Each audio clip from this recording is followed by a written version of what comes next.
ሰላም ቅዱሳን ወገኖቼ የአባቴ ብሩካን ኢትዮጵያውያንና ኤርትራውያን እንዴት አላችሁልኝ? የጌታ ጸጋ ሰላም ይብዛላችሁ።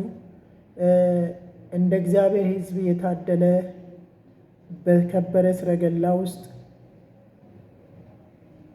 ወደፊት ህልሙ ደስታ የሞላበት ከአላፊ እና እርካታ ከሌለበት ዓለም ራሱን ለጌታ የለየ ሕዝብ እንደ እግዚአብሔር ሕዝብ የታደለ የለም።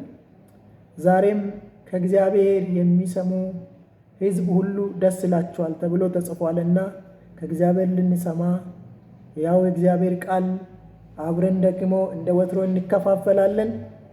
ዛሬ የምንካፈለው ያው እግዚአብሔር ቃል የሚገኘው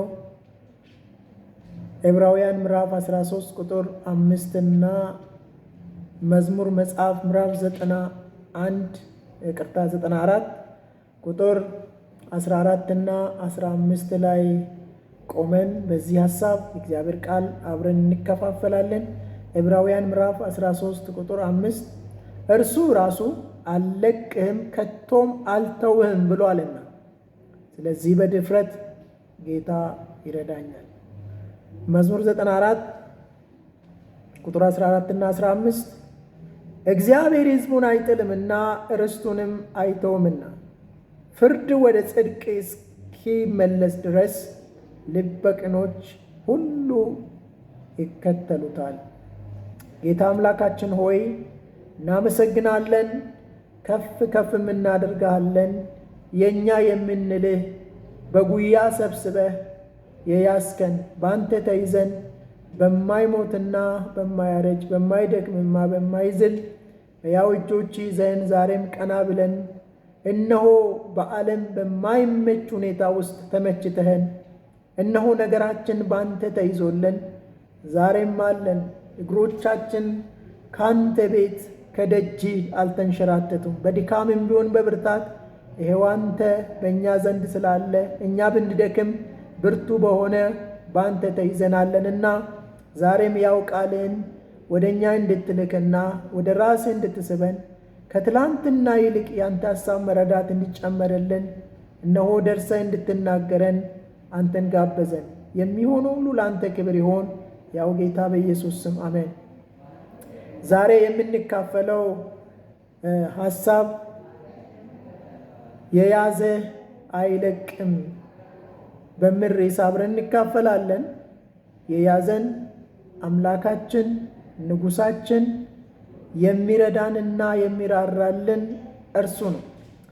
ዛሬ እንግዲህ የያዘ አይለቅም ብለን ስንካፈል እዚህ አሁን ባነበብኩት ዕብራውያን ምዕራፍ 13 ቁጥር 5 ላይ እርሱ ራሱ አልለቅህም ከቶም አይለቅም ብሏልና፣ ስለዚህ በድፍረት ጌታ ይረዳኛል የሚል ቃል እናገኛለን። እንግዲህ ሁሉን ደፍረን ሁሉን አሸንፈን ሁሉን ድል ነስተን ዛሬን የደረስንበት በዛሬ ላይ በቆም በዚህ ቀን ላይ መድረሳችን አንዱ እሱን በመታመን ነው። ምክንያቱም እሱ ራሱ አልለቅም ከቶም አልተውም ብለዋል። ስለዚህ በድፍረት ጌታ ይረዳኛል ይላል። ጌታ ረድቶን አግዞን ደግፎን እናገኛለን። ምክንያቱም እግዚአብሔር ያልረዳ እግዚአብሔር ያላገዘ ማንም የለም።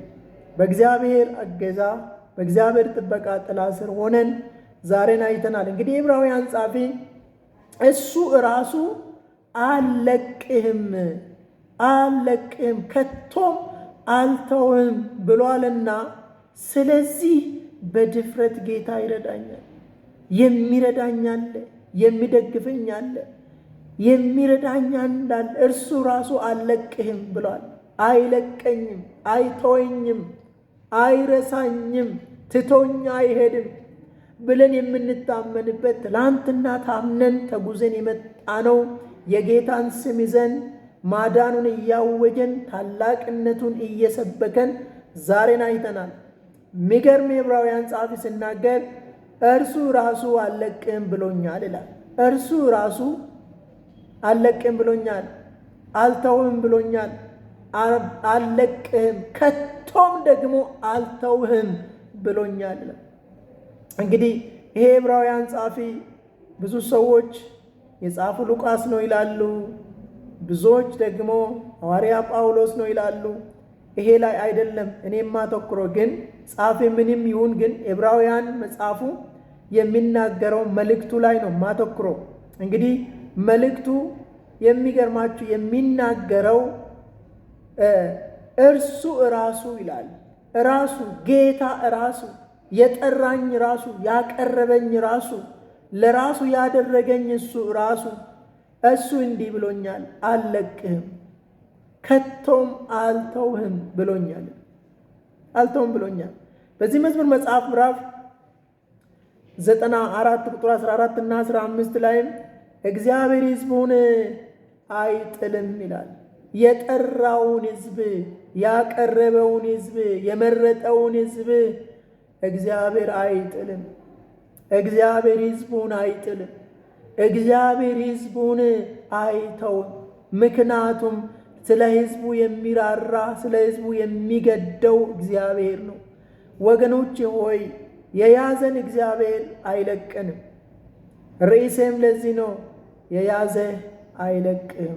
በምድር አብረን ስንካፈል እስከ ዛሬ ተጉዘን በመጣንበት ዛሬን ባየንበት እሱ ይዞን እንጂ እኛ ይዘን አይደለም። እሱ ስለያዘን እኛ ስንይዞ እንለቀዋለን። እሱ ግን ስለያዘን ለራሱ እሱ ራሱ እኛን አቅርበው ፈቃዱን ሊገልጥብንና ለሱ ዓላማ ሊያሰማራን በፈለገበት ምዕራፍ ውስጥ እኛን ያሰማራን እስከ ዛሬ በእኛ ብርታት አይደለም፣ በእኛ አቅም አይደለም። ዛሬም አቅም የሆነንን ብርታት የሆነንን ኃይል የሆነንን እያሰበን ይሄንን ቃል ስንከፋፈል ይሄንን ቃል ስናውጅ የሚያበረታኝ የሚያግዘኝ ቀና የሚያደርገኝ አንዳለ ብለን ስንቆም ወገኖች ሆይ በጠላት ሰፈር እንከብዳለን። ምክንያቱም ብዙ ጊዜ ጠላት ብዙ ሰዎችን የሚከሰው ተስፋ የለህም፣ እግዚአብሔር ረስተዋል፣ እግዚአብሔር እኮ አንተን ተወ፣ ረስተዋልም፣ እግዚአብሔር የምትለው ወዴት አለ ብሎ ሰይጣን ብዙ ሰዎችን ይሰብካል፣ ብዙ ሰዎችን ሕይወታቸውን ያጎሳቁላል። ግን ክርስቲያን የተጻፈውን እውነት ላይ ቆሞ እግዚአብሔር ከኔ ዘንድ አለ፣ እግዚአብሔር በቤቴ አለ፣ እግዚአብሔር መሪዬ ነው፣ እግዚአብሔር ታዳጊ ነው፣ የማይተወኝ የማይለቀኝ አምላክ አለኝ ብለን ስንቆም ጠላቶቻችንን የምናሳፍርበት አካሄድና እውነተኛ የተዘገበልን መጽሐፍ ቅዱስ ውስጥ የተቀመጠልን እውነት ይሄ ነው፣ የማይሻር እውነት። እንግዲህ እግዚአብሔር ሕዝቡን አይጥልምና ርስቱን አይተውምና ይላል መዝሙረኛው ምዕራፍ 94 ላይ እግዚአብሔር ሕዝቡን አይተውም አይጥልም፣ ሕዝቡንም ርስቱን አይተውምና ይላል። ርስቱ ያደረገ ቀርቦ የጠራን ቀርቦ ያቀረበን እግዚአብሔር ራሱ አይተወንም አይለቀንም። ወገኖቼ ሆይ ዛሬ እኔን ያለቀቀኝ እኔን ያልተወኝ ዛሬ ላይ ቆሜ እንዳገለግልና ስለሱ ማዳን እንዲያወራ ያደረገኝ እሱ ነው። ምክንያቱም በእኔ ብርታት አይደለም። ልንደክም እንችላለን፣ ልንዝል እንችላለን፣ ተስፋ ልንቆርጥ እንችላለን፣ ልንታመም እንችላለን፣ ብዙ ነገር ሊደርስብን እንችላል። ነገር ግን እግዚአብሔር በዚህ ሁሉ አይጥለንም። ምክንያቱም እኔ በጣም በብዙ የጌታዬን እጅ ያየሁት ማዳኑን ያየሁት የማወራላችሁ እግዚአብሔር እንደማይጥል 100% እርግጠኛ ነኝ። እንግዲህ እግዚአብሔር አይጥልም፣ እግዚአብሔር ሕዝቡን አይተውምና አይጥልምና ርስቱን አይተውምና ፍርድ ወደ ጽድቅ እስኪመለስ ድረስ ልበ ቅኖች ሁሉ ይከተሉታል ይላል። ልበ ቅኖች ሁሉ ልባቸው የቀና ለእግዚአብሔር ራሳቸውን ያስገዙ እግዚአብሔር ልባቸውን የማረከ ልባቸው ላይ እግዚአብሔርን የሾሙ ልበ ቅኖች ይከተሉታል። መከራ ቢኖርም ችግር ቢኖርም ጉለት ቢኖርም ፈተናና ልዩ ልዩ ተግዳሮት ቢኖርም እግዚአብሔር ፍርድን ወደ ጽድቅ እስኪቀይር ድረስ እስኪመልስ ድረስ ልበ ቅኖች ፈተና ውስጥም ሆኖ እስኪፈርድላቸው ድረስ እየጠበቁ እየታገሱ እግዚአብሔርን እየጠበቁ ይከተሉታል ይላል። እግዚአብሔርን የሚከተሉ ሰዎች ያርፋሉ። ምክንያቱም እግዚአብሔርን መጠበቅ ይሻላል። መጽሐፍ ቅዱሳችን ላይ ሲናገር በለሱን የሚጠብቅ ፍሬዋን ይበላል፣ ጌታን የሚጠብቅ ይከብራል ስለሚል እዚህ መዝሙር ላይ ሲናገርም እግዚአብሔር ሕዝቡን አይጥልም ይላል። የምንጣል ይመስላል፣ የምንተው ይመስለናል፣ የምንረሳ እግዚአብሔር የሚተወን መስሎን እንፈራለን።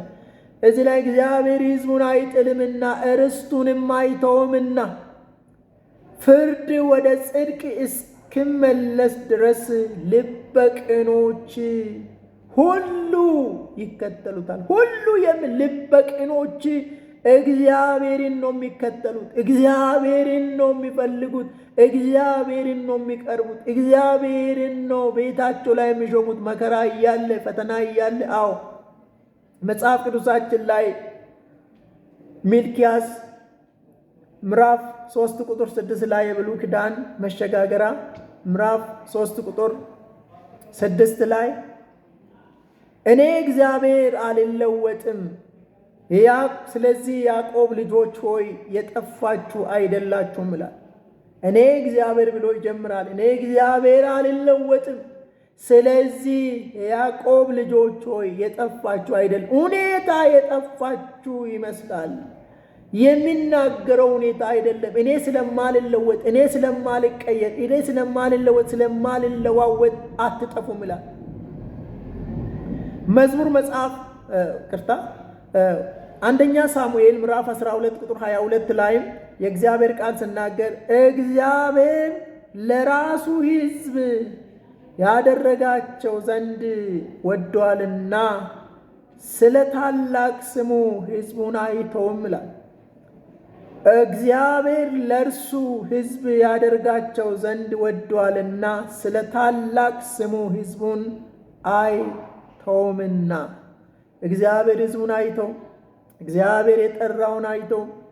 ምስኪኖች መስለን ልንሆን ይችላል። ምስኪን የተጣል ሊሆን እንመስል እንችላለን። እንግዲህ ወገኔ ሆይ ዕብራውያን ምዕራፍ 13 ቁጥር 5 ላይም እንደ መነሻ ያነሳ ነው እርሱ ራሱ አልለቅህም ከቶ አልተውህም ብሎኛል። ስለዚህ በድፍረት ጌታ ይረዳኛል። በድፍረት እደፍራለሁ፣ ፈተናን እደፍራለሁ፣ ተግዳሮትን እደፍራለሁ። የትኛውም ነገር የሚደፍረው የማሸንፈው ድል የሚነሳው በዚህ በምን ራሱ ጌታ ራሱ አልለቅም ከቶ አልተውም ብሎኛል። ስለዚህ በድፍረት እኔ ደግሞ በድፍረት ጌታ ይረዳኛል። ጌታ ይረዳኛል። የሚረዳኝ በእኔ ዘንድ አለ። የሚያግዘኛል፣ የሚያቆመኛል፣ የማልችለውን የሚያስችለኛል፣ ያልደረስኩበትን የሚያደርሰኝ አለ፣ ነገን የሚያሰምር አለ፣ ድሌን የሚያውጅ አለ፣ የድል ባለቤት አለ። ስለዚህ በድፍረት ጌታ ይረዳኝ። ወገኖች ሆይ እንደፍራለን። የምንደፍረው ሁሉን በሚችል ጌታ ያስቻለን ጌታ በገባልን ቃል ላይ ቆመን የክፉን ሐሳብ እንመተዋለን፣ እንሽረዋለን፣ እናፈርሰዋለን። እግዚአብሔር ለዘላለም ይባረክ። የያዘህ አይለቅህም። እኔን የያዘኝ አይለቀኝም። አንቺን የያዘሽ አይለቅሽም። አንተን የያዘ ወንድሜ ሆይ አይለቅህም። እኛን የያዘ እግዚአብሔር ሕዝብ ሆይ አይለቀንም። የጌታ የመድኃኒታችን የኢየሱስ ክርስቶስ ስም የተባረከ ይሁን። ጌታ አምላካችን ሆይ እነሆ ስለማትለቀን ይዘን ዳር ስለምታደርሰን ነጋችን ስለሚሰምርልን እናመሰግናለን። እነሆ ወደፊትም ሕልም ደስታ ያለበት እነሆ በአላፊ ዓለም ቋሚ በሌለበት አንተን የኛ የሆነውን ይዘን ቀና ብለን እንሄዳለን። አንተ አትለቀንም። እነሆ አቤቱ የወደፊት ሕልማችን ደስታ የሞላበት ነውና ሕልማችን ልክ ነው። የተከተልን አንተ ልክ ነህ። የተገባልን ቃል እነሆ ልክ ነህ። እነሆ ጌታ ሆይ ልክ የሆንከውን አንተን እናምናለን። ሁኔታን አናይም። ጠላት የሚለውና ሁኔታ የሚለውን እምቢ ብለን አንተን ይዘን ድል እንነሳለን። ስለዚህ ለሰሙ ሁሉ ሕዝብ እምነት ይጨመርላቸው። እነሆ መድፈር እንዲሆንላቸው ድል መንሳትን እግዚአብሔር ሆይ በደጃቸው በቤታቸው እንዲጨምር እነሆ እኔ እለምንሃለሁ። ስለ ሰጠን ያው ቃል ተመስገን። አሁን የፈሩና የደነገጡ ሁሉ በዚህ ቃል እውነት መውጣት እንዲችሉ፣ መሄድ እንዲችሉ፣ መገዝገዝ እንዲችሉ፣ ጌታ ይረዳኛል እነሳለሁ እንዲሉ፣ ከተቀመጡበት እንዲነሱ፣ እነሆ ጌታ ሆይ ከቆሙበት ጉዞ እንዲጀምሩ እኔ ጸልያለሁ። ስለነበረን ጊዜ ተመስገን። በያው ጌታ በከበረ በክርስቶስ ኢየሱስ ስም አሜን።